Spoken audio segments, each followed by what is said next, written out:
تو تیسری چیز، کیونکہ مجھے یہ منافق بہت برے لگتے ہیں، میرے ساتھ کئی کھلاڑی آئے میرے سے زیادہ بہتر ٹیلنٹڈ تھے، پاکستان ٹیم میں آئے، سکور کیا، اچھا ہوا، کالر اوپر کر لیا انہوں نے، کپڑے اچھے پہننے شروع کر دیے، انگریزی بولی شروع کر دی، اور مطمئن ہو گئے کہ ہاں جی میں پہنچ گیا ہوں۔ جس دن وہ یہ کرتے تھے وہ نیچے جانا شروع ہو جاتے تھے۔ ایک اقبال کا شعر ہے کہ ستاروں کے آگے جہان اور بھی ہیں، ابھی عشق کے امتحان اور بھی ہیں۔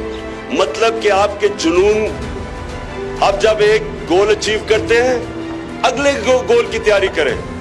میں پہلے جب 18 سال کی پاکستان ٹیم میں کرکٹ کی اس لیے مثال دے رہا ہوں، آسان ہے آپ کے لیے انڈرسٹینڈ کرنا، کہ میں جب 18 سال کی عمر میں پہلا ٹیسٹ کھیلا تو میں پہلا ٹیسٹ کھیلا، اب سوچیں کہ میں 18 سال کا سب سے چھوٹا تھا ٹیم میں، تو میری جو خواب تھی وہ یہ تھی کہ میں 100 رنز کروں گا، سینچری بھی کروں گا اور 10 وکٹیں لوں گا۔ 100 رنز یا 10 وکٹیں کیا کرنی تھی، ٹیم سے نکال دیا، اتنا برا میں کھیلا، 3 سال تک ٹیم سے ہی باہر رہا۔ لیکن ایک وقت آیا کہ میں کرکٹ ہسٹری میں 2 کھلاڑیوں نے صرف کیا ہے، انہوں نے ایک ہی میچ میں 100 رن بھی کیا اور 10 وکٹیں بھی کی، تو ایک وقت آیا وہ کیا میں نے۔ ہماری جب ہوتے تھے، میں HSN میں ہوتا تو ایک بڑی خواب ہوتی تھی لڑکوں کی کہ میں بڑا ہوں، ایک نہر کے کنارے گھر ہو، 2 بچوں، BMW ہو، تو بڑے خوش ہو جاتے تھے اس کے اوپر۔ تو یہ چھوٹی خواب ہے۔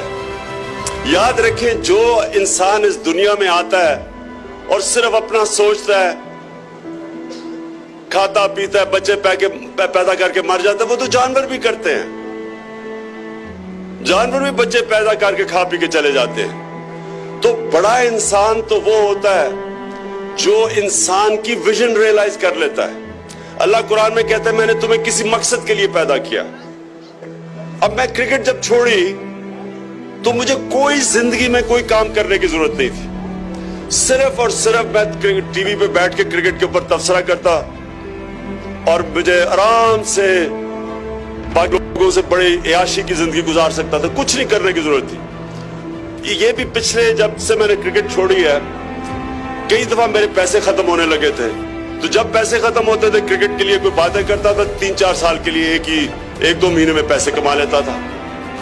تو کہنے کا مقصد یہ ہے کہ مجھے کسی چیز کی ضرورت نہیں تھی، لیکن اگر میں وہاں رک جاتا اور میں اس کے بعد اپنے آپ کو چیلنج نہ کرتا تو میری زندگی ختم تھی، پر وہ ادھر ہی رک گئی تھی۔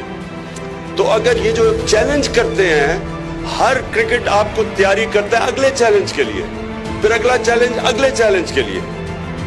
تو یہ جو مجھے بڑی 21 سال میں نے لوگوں سے سنا کہ عمران صاحب آپ کو پالیٹکس کی کیا ضرورت تھی، میں نے کہا مجھے تو کوئی ضرورت نہیں ہے، لیکن یہ میری بلیف ہے کہ یہ جو ہمارا ملک ہے یہ ایک دن ایک دنیا کا عظیم ملک بنے گا، اور یہ اگر میری طرح کے لوگ جن کو کوئی ضرورت نہیں ہے پالیٹکس کی، اگر میں اس کے لیے کوشش نہیں کروں گا تو اور کون کرے گا؟ کیا وہ لوگ کریں گے جن کو ضرورت ہے پالیٹکس کی، جو پالیٹکس میں پیسے بنانے آتے ہیں؟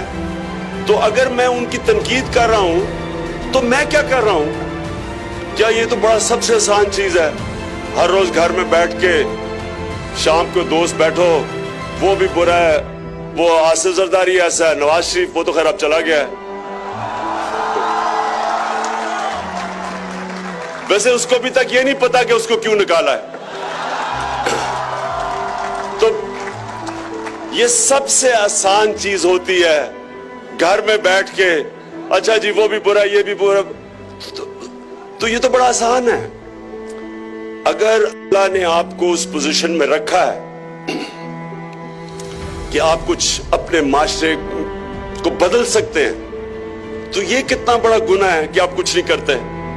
آپ اس لیے کچھ نہیں کرتے کہ وہاں گندے گندے لوگ ہیں، آپ کو ہر دوسرے دن گالیاں نکالتے ہیں۔ اچھا یہ میں نے آپ کو ایک اور میں چیز، یہ میں ڈائیورٹ صرف کر رہا ہوں تھوڑا سا، یہ جو کہتے ہیں نا کہ عمران خان بڑی گالیاں نکالتا ہے، میں سوچوں میں نے تو کبھی کسی کو اس طرح گالیاں نہیں نکالی۔ میں نے پھر ریئلائز کیا کہ گالی کس کو کہتے ہیں. اگر میں کرپٹ آدمی کو میں کہتا ہوں یہ چور ہے, یہ ڈاکو ہے, اس کو گالی کہتے ہیں. یہاں انہوں نے یہ جو بڑے بڑے ہمارے ملک میں کرپٹ لوگ ہیں, انہوں نے ایک بڑی زبردست کام کیا ہے. انہوں نے کام کیا کہ وہ جو چھوٹے چور جیلوں میں ہوتے ہیں ان کو چور کہہ دو, ٹھیک ہے, لیکن جو اربوں چرا کے ملک سے باہر لے کے جائے ان کو گالی نہ نکالو. ان کو 40 گاڑیوں کا پروٹوکول دو. ان کو جناب جھک جھک کے ہاتھ ملاؤ ان سے. یہ دیکھیں, یہ بہت آپ سب کے لیے یہ بھی بڑا امپورٹنٹ آپ فیوچر ہے اس ملک کی.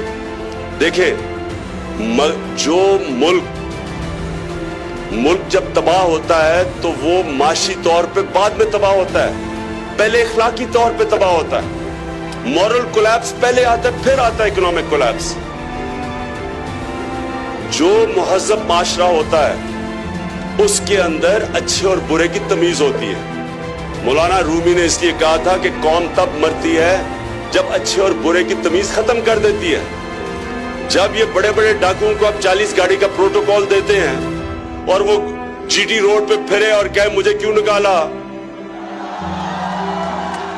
اور 300 ارب روپے کی چوری کر کے ملک سے باہر لے جائے اور اس کے اوپر لوگ پھول پھینکے ہیں, اس کا مطلب معاشرہ اپنی تباہی کی طرف جا رہا ہے. انگلینڈ کے اندر جب ہم پڑھتے تھے تو ایک ٹرم ہوتی تھی, نیمنگ اینڈ شیمنگ. جو برا ہے اس کو برا کہیں.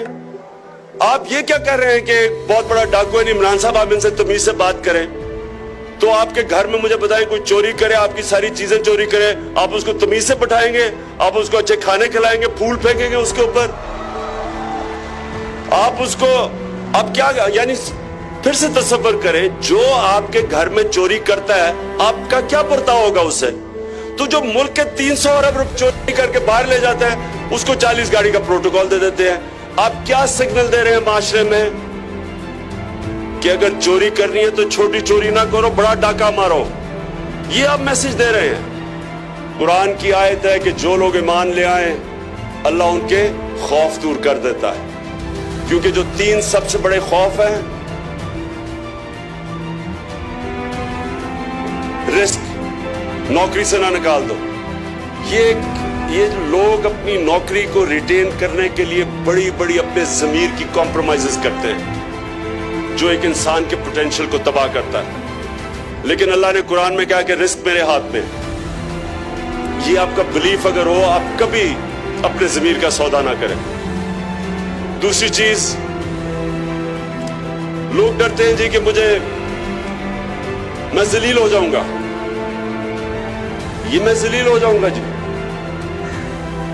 لوگ ذلت سے ڈر کے, فیلئر سے ڈر کے کئی چیزیں نہیں کرتے.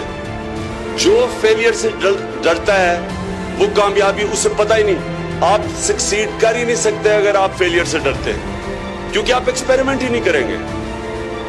تو جو اللہ نے قرآن میں کہا کہ عزت ذلت میرے ہاتھ میں, تو اس سے بھی آپ کو آزاد کر دیا کہ انسان کے ہاتھ میں نہیں ہے کسی کو ذلیل کرنا. اللہ کرتا ہے آپ کے اعمال کی وجہ سے.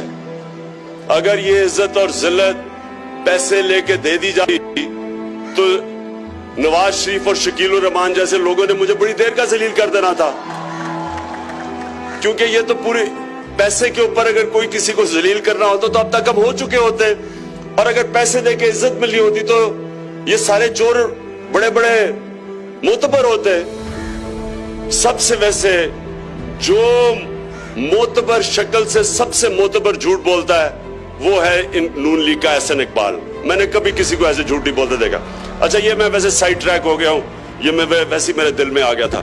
تو تیسری چیز, کیونکہ مجھے یہ منافق بہت برے لگتے ہیں, تو تیسری چیز اور سب سے بڑا خوف موت کا. تو جب اللہ نے کہا کہ میرے ہاتھ میں ہے, جب اس نے کہا کہ میں فیصلہ کروں گا تم نے جب دنیا سے جانا ہے, تو مجھے امیڈیٹلی یاد آ جاتا ہے کہ جب میں نے ہمارے یہاں لوگوں کو گولیاں لگی 12 مئی 2007 کو, تو میں نے الطاف حسین کو ڈائریکٹلی چیلنج کیا. میں نے کہا کہ یہ سب سے بڑا پاکستان کا دہشت گرد ہے. تو ساری دنیا ڈر گئی. میرے گھر میں سارے لوگ کہ عمران صاحب بلٹ پروف جیکٹس کوئی بھیج رہا ہے کہ آپ کی اب زندگی خطرے میں ہے، یہ ہے وہ ہے. تو لوگوں کو ڈر تھا. میرے لیے میں حیران ہو گیا کہ کتنے لوگوں کو خوف تھا کہ اب میں زندہ نہیں رہوں گا. اور ان دنوں میں ویسے الطاف حسین بہت ہی خوفناک تھا، بچتا کوئی نہیں تھا تب. لیکن اب الطاف حسین دھمکیاں دیتا ہے لیکن کر کچھ نہیں سکتا، ان دنوں میں کر لیتا تھا. تو بہرحال یہ جو آپ کی جو خوف ہے نا، اس کو مسلسل آپ نے اس کو اوورکم کرنا ہے، نہیں تو آپ اب بڑے کام نہیں کریں گے. راستے میں ہمیشہ کہیں نہ کہیں آپ گھبرا جائیں گے فیلئر سے کہ میری نوکری نہ چلی جائے وغیرہ وغیرہ. اور آخری چیز جو بڑی امپورٹنٹ ہے وہ یہ کہ انسان کو ہمیشہ انسانوں میں انصاف کرنا چاہیے. نبی صلی اللہ علیہ وسلم کی جو 2 ٹریٹس تھیں، کوالٹیز نبوت سے پہلے، صادق اور امین، سچے تھے اور لوگوں میں انصاف کرتے تھے. یہ 2 کوالٹیز ہیں جو جس کے اوپر اپنے کیریکٹر کو بیس کریں. یہ آپ کو 2 کوالٹیز دنیا میں عزت دیں گی، آپ کی لوگ رسپیکٹ کریں گے. لیڈرشپ کی یہ سب سے امپورٹنٹ کوالٹی ہے صادق اور امین، سچا اور لوگوں میں انصاف کرنے والا. ہمیشہ یہ 2 کوالٹیز آپ کو دنیا میں عزت دیں گی. اور یہ یاد رکھنا کہ جو کوئی مسلمان فوج ملیشیا اور انڈونیشیا نہیں گئی تھی، مسلمانوں نے کانکر نہیں کیا تھا. یہ تاریخ کا حصہ ہے کہ جو مسلمان تاجر گئے وہاں، ان کے کیریکٹر سے لوگ امپریس ہو گئے کیونکہ وہ صادق اور امین تھے. ان کے جب کیریکٹر کو دیکھ کے لوگ ان کو دیکھ کے اسلام کی طرف آئے. اب مجھے بتائیں کہ کوئی اسلام کی طرف آ سکتا مولانا فضل الرحمان کو دیکھ کے؟ تو میں آپ سب کا بہت شکر گزار ہوں، اور انشاءاللہ یہ ہمارا ملک عظیم بنے گا، اور آپ ہیں اس ملک کی فیوچر. Thank you.